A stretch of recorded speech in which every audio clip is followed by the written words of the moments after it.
Probably 90% or more rock buggies out there run an automatic transmission with a manual valve body and some form of aftermarket shifter. You know, the overwhelming majority of these types of shifters out there are the art car or winners type shifter. You know, they're very popular, especially among the off-road racing crowd. But there's also a fair share of B&M style shifters out there too. These types of shifters usually use high quality Morse style push-pull cables. You know, these control cables are much tougher than your average OEM shift cable. You know, but they do have weaknesses that need to be dealt with during the install process.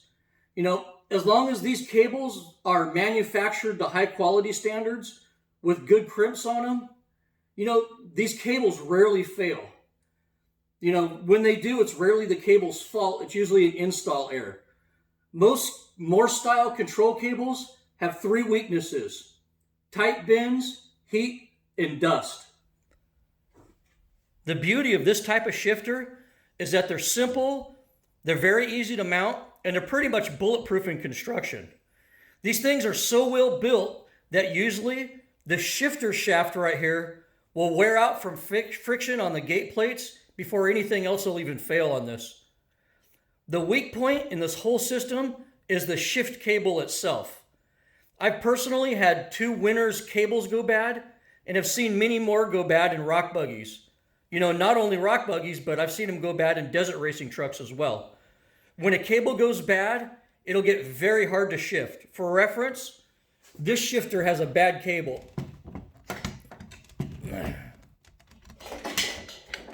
I mean, when this thing was installed, I couldn't even get it into Parker first. First, we'll discuss tight bends in the cable.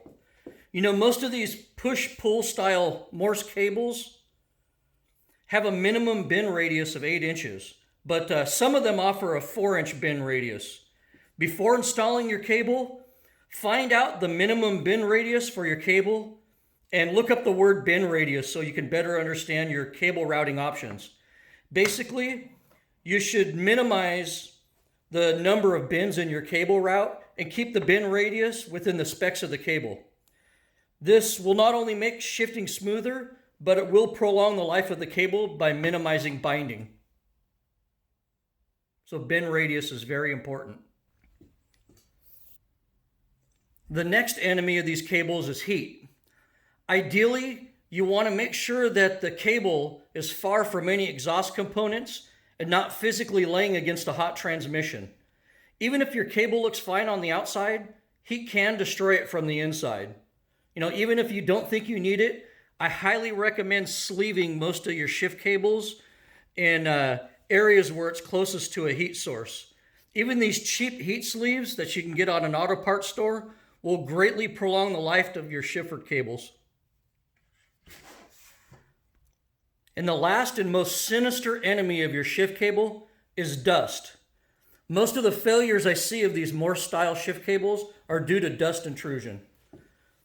You know, especially that fine talc-like dust we have in the western deserts. These Morse style control cables come with what they refer to as a dust boot. Well, actually it's got maybe 2 dust boots right here.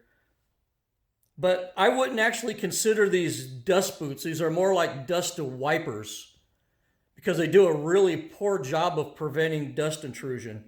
You know, I guess they're usually fine for drag racing or driving around town or even in most industrial applications. But when you have 42-inch tires and four-wheel drive shoveling pounds of dust up into your shift cable, this little boot doesn't work that well at all, especially if you're working your shifter a lot back and forth like we do in rock crawling environments. So eventually, if you get enough dust on this part of the cable while doing a lot of shifting, you'll work a bunch of dust into the inside of this cable. Then you'll notice it getting harder and harder to shift, and eventually you'll end up having to force it in gear, and it might even freeze and not shift at all. At that point, you have 2 options. You can attempt to clean this out with a homemade jig, some oil and a little compressed air. You know, I've used that method a few times. You know, I made my own jig with a piece of 3/8 hose, you know. Or you could start with a fresh new cable. Cleaning this cable is a good method to use in a pinch. Let's say you're camping in Johnson Valley for a week and your cable gets gummed up. But new cables are only $25 to $40, so it's better just to start fresh with a clean new cable, in my opinion. So for off-roading, these control cables have somewhat of a design flaw. And that's that they lack a real dust boot.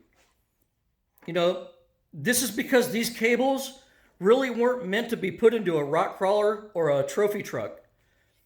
You know, you probably are wondering to yourself, you know, how a Chevy pickup shift cable will last through 30 years of abuse in Baja California. Well, that's because the OEM manufacturers, they tend to seal up the end of their cables with a dust boot. You know, so before I install this cable, I'm going to put a dust boot on it. Dust boots can be acquired from several different sources. You can order one off of Amazon for, you know, something like a clutch cable maybe, you know, or you can go to the junkyard and pull a Chevy shift cable and take the boot off of that. You know, at my local junkyard, you know, shift cables are only $5 a piece, so that's an option, you know. Or you can order a marine bellows for an outboard motor shift cable, and that's what this is from. I ordered this off of Amazon. So basically, I'll put this boot on and secure it with these zip ties, and I'll have a boot that covers up that whole area right there. Keeps the dust out.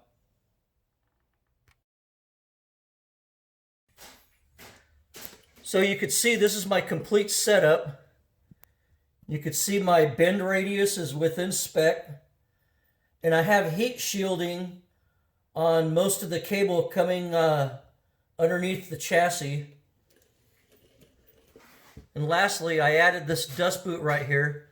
And this should do a pretty good job of keeping dust out of the cable, out of the into the shift mechanism right there. So I'm really happy with it. And it's shifting smooth as butter now. Even though most folks will be lucky enough to never have an issue with their throttle cable in their rock buggy, many people do have issues, either due to the design of their buggy or just due to the environment that they wheel in a lot. You know, hopefully this video gives these folks a little bit of relief, as changing out a throttle cable constantly can be a real pain in the ass. You know, if you like the content of my video, be sure to subscribe. Thank you for watching, and as always, keep the rubber side down.